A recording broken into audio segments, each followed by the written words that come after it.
Hi and hello dear Libra. Thank you so much no, sa inyong walang sawang support and love for me. And yes, ngayon na natin gagawin in January 25 messages, not 2025 messages. So yun nga no, yan. Bago yan no, let me just greet everybody. Hi and hello new viewers. My name is Yan. Welcome here. At sa returning kong tambayers, thank you sa inyong walang sawang support and love for me. And yes mga babes, wala tayong gender dito sa babae, lalaki, LGBT, lahat welcome. Pwede rin pong switch yung mga roles kung gusto niyo dahil isa itong general reading. And at the end of the day, everybody, meron kayong free will na free niyong gamitin anytime, anywhere. And yun nga mga babes, no? Wala rin tayo ditong time period. Kaya naman, just take only what resonates. And kung hindi nyo pa knows, meron pa po tayong other channel. Link ay nasa ating description box. Kaya kung interesado kayong tumambay dyan din, kita-kita din po tayo there. So let's go ahead, Libra, and check these messages right here for you guys. Thank you so much, Archangel Michael, together with the angels and guides. Can we get messages for Libra, please? What does Libra needs to know? Can you please show me? Libra. What does Libra needs to know? For their January 2025, please. This is for their January 2025. Messages for Libra, please. Libra.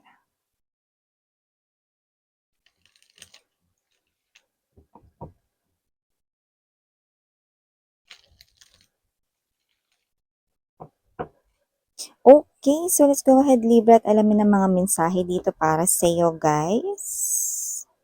So let us see. We have here for you the Death energy. Andito din ang Six of Coins energy. Present din po dito ang Six of Wands. Okay, andito din po ang Lover's card energy. You've got two major arcanas already. Three of Coins, Chariot, three major arcanas na. We also have here for you guys the Ace of Swords. And there's this Hangman energy. Bottom of the deck, let's see. We have here this Five of Coins energy, Wheel of Fortune, and the Moon card energy. Wow!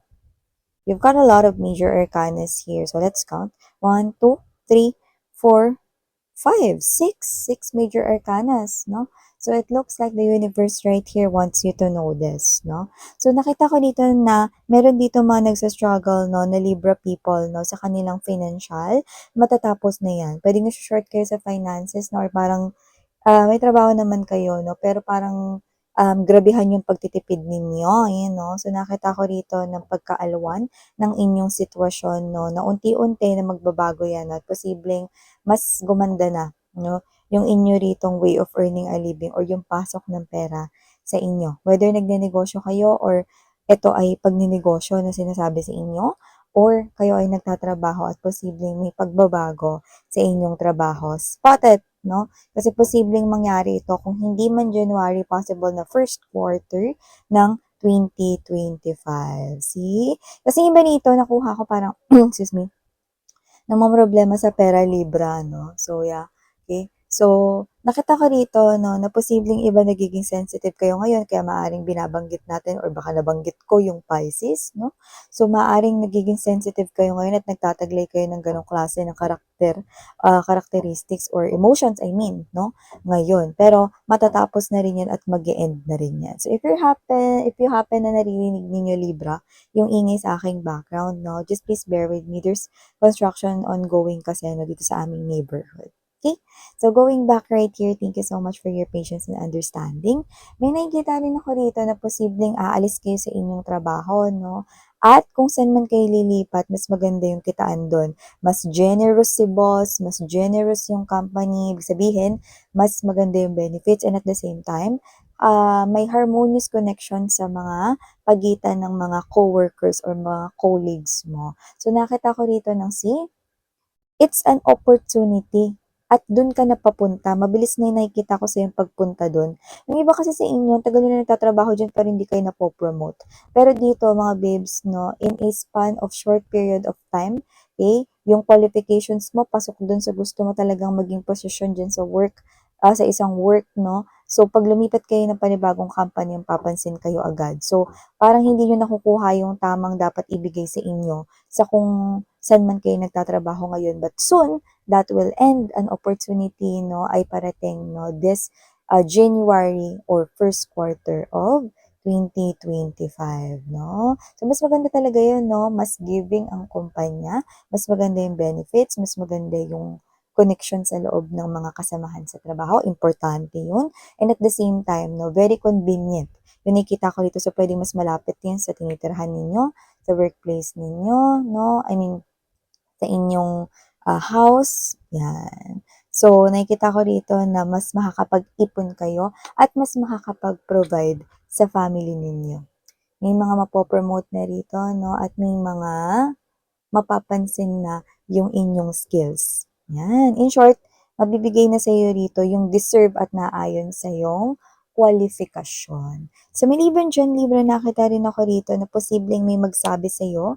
Pwedeng kaibigan to or someone na kaklose mo. Isa sa mga kaklose mo rito, no? It's like a pag-aya or pag-anyaya, no? So, maaring ayain kayong mag-travel or bakasyon, baka mga kaibigan nyo ito, no? So, matutuloy yun.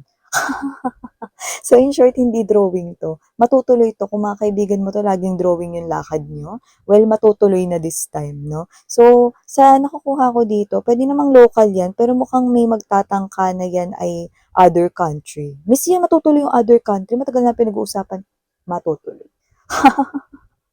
Kahit ako nagulat. Palagi kasi kayo ditong kung hindi kayo nagka-cancel, hindi kayo kumpleto. Kung hindi kayo ang tagal nyo nung huli kayong mga nagkita nito mga kaibigan mo. So mga high school friends mo siguro to or college friends, no? Or mga dating katrabaho. Lagi kayo nag-uusap sa GC. Active GC nyo, pero pag magkikita na kayo, laging may risked. Or canceled, postponed. Pero this time matutuloy. Yung iba overseas, matutuloy. No? Nakikita ko rito walang killjoy. Talagang go na go. No? Talagang nakita ko rito kompleto kayo dyan sa travel na yan. So, maliban dyan, nakita rin ako rito ng isa pang travel pero hindi ito tungkol dun sa bakasyon or kasama mo na mga pag-relax together with your friends. Yung iba, business travel naman yung sa inyo. Or this is another message here that you might want to remember or to spot as well, no? So, nakita tayo dito ng travel sa iba sa inyo, tungkol naman ito sa trabaho. No? So, baka kayo to na kunwari sa office lang kayo, pag field work kayo no? Or pag a-attending kayo ng seminar, or pag a-attending kayo rito, no, ng um, pag-routing kayo, no? Yan. So, lalo na yung mga nagtatrabaho dun sa mga kumpanya na may mga branches. Yan. May mga nakikita tayong ganyan. Maganda to, bakit kamo? Kasi dagdag kaalaman nito sa'yo, tas libre pa ng kumpanya, sagot nila, no, yung seminar fee or whatsoever, no, pero yung certificate at pangalan sa inyo. So, magagamit nyo yun, no? Nakikita ko magagamit nyo yun. Kasi maganda yan pag nag-apply kayo ulit ng trabaho, kung maisip nyo man yun, no? Pwede mo yung ipakita, dagdag yun sa yung mga parang na-achieve, no? Or na-attain. Okay? Na may seminar kang ganito, di ba? So, maliban dyan, nakita rin ako dito na posibleng may kumausap sa'yo rito, no? Nakikita kong may tagumpay ito. Okay? So, pwedeng kung sino itong iniintay makipag-communicate sa inyo, siya yung makikipag-communicate sa'yo. May kakausap sa'yo rito at mukhang nakikita kong happy ka pag nangyari yon. I think it has something to do with love because what I'm feeling right now is parang kinikilig ako, no? What I'm feeling right now is that pag nakita mo siya, parang alam mo yung gusto mong ngumiti. Kasi gusto kong ngumiti ngayon no? Gusto ko na parang um, mag-blush ngayon So, ibig sabihin, kung sino man ito, gusto mo siya, no? Or may mutual feelings kayo kasi may, yung iba sa inyo nararamdaman ko parang umiikot pabalik, may reciprocity na may equality. So, ibig sabihin kung sino tong energy na to, no, iba sa inyo, gusto mo siya, gusto ka rin niya, or yung iba, ka in relationship niyo na to, yung iba naman, mutual feelings na kayo, pero hindi pa officialing kayo. Pero, nakita ko rito, pwedeng galing siya sa malayo, no? Ganun yung energy. Okay? So, baka LDR kayo niyan, or kung sino man yan, possible na magsisimula pa lang ang new chapter ng love story ninyo. Yan. No? Miss yan, nagbabalik ba na ex yan? Hindi. Hindi ko nakuha nagbabalik na ex yan, mga babes, no? Yan. Pwedeng yan yung someone na crush ninyo dati, no? Tapos hindi kayo crush dati. Pwede ngayon, nagkakaigihan na kayo. Yung mga ganun. Okay? Pero hindi ko nakuha ang ex nyo yan. Okay?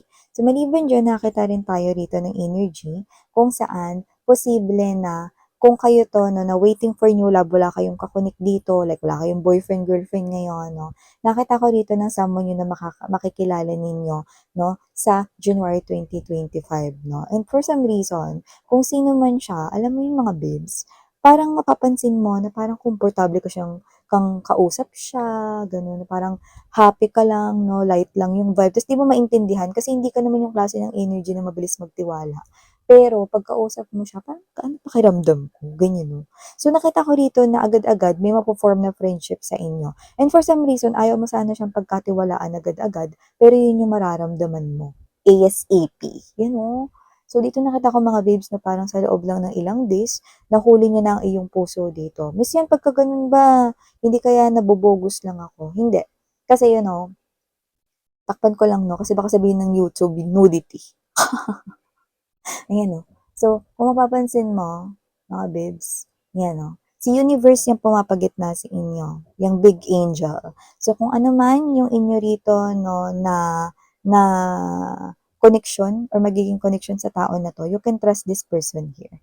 Because this is someone here sent by the universe. Hindi pa nga lang nire-reveal sa akin rito, no, na magkakatuluyan na kayo, no, talaga forever. Pero nakikita ko nagkakaigihan kayo at si universe dito ang nagdala, no, sa kanya, sa buhay mo or magdadala sa kanya sa buhay mo.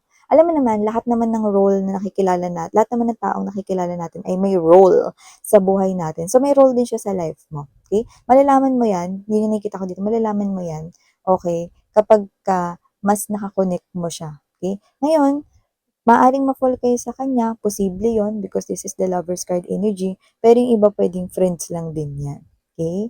Pero yung iba kung may in love kayo sa kanya, kasi may mga ganun eh, may mga nakita ko dito energies may in love kayo sa kanya, no?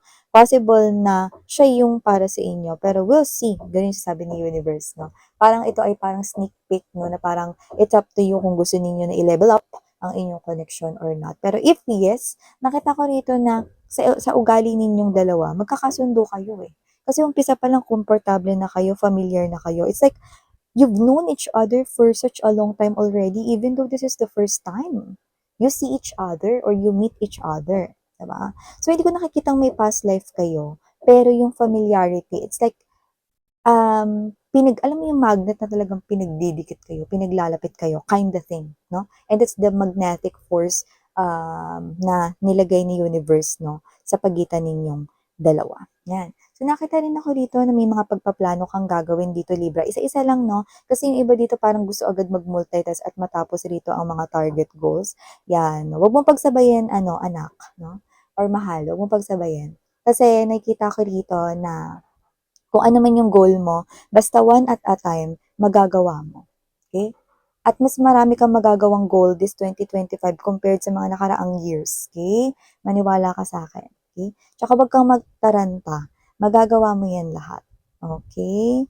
Minsan kasi pag sabay-sabay mo ng ginagawa, no, may kalituhan and at the same time, di ka nakakapag-focus. Focus your energy, no, on one thing muna and then after that, then you can go to the next phase, di ba? Ganon. So, maliban dyan, Libra, nakita rin ako ng energy dito na posibleng kausapin kayo ng inyo ritong boss or manager or supervisor or ng kumpanya, meron ditong ipapagawa sa inyo. Kunin nyo tong opportunity na to ha, kasi meron ditong parang blind item, blind box. ano may miss yan? Labubo ba laman yan? Hindi labubo, no? Pero at hindi rin to malabo. Kasi nakita ko dito, no, it's shining bright sa aking paningin. So, kung ano man ito, mukhang magbe-benefit ka dito. I-grab mo yung challenge na yan, mga babes, no? Challenge yourself, no? Kasi nakikita ko rito, kung ano yung kakalabasan yan, mukhang maganda yung matatanggap mo. Yan. Sa trabaho yung nakikita ko rito. Bongga to, guys, no? Yan. Nagniningning yan. Okay? Kaya naman, maaring, alam mo na, no, mahirapan ka lang ng a little bit, pero nakikita ko rito na magtatagumpay ka because the King of Wands ay nandito. Yan. At nakita rin ako dito ng energy na mukhang meron ditong hihingi sa'yo ng tip. Kung hindi tip, advice, no? Yan. Akala nyo pera, no? Tip. So, maaari mga babes, bukod sa mga inaanak ninyo, no, syempre, hihingan kayo ng mga pamasko niyan. Kaya ready nyo na yung self ninyo. Pero syempre, iba to. Feeling ko, mga friend ni ito, or if not, baka mga kakilala ninyong okay ninyong kausap, no? So, hingi siya ng tips sa inyo or advice. Doesn't have to be na tungkol sa love life lang. Parang tungkol sa pagnenegosyo or tungkol sa isang bagay na alam mo. So, pwedeng may expertise ka dun or pwedeng mahilig ka rin dun sa bagay na yon. Kaya ikaw yung tatanungin niya. Parang more likely related sa kaperahan yung itatanong niya. Parang, pre, di ba magaling ka dito sa ano?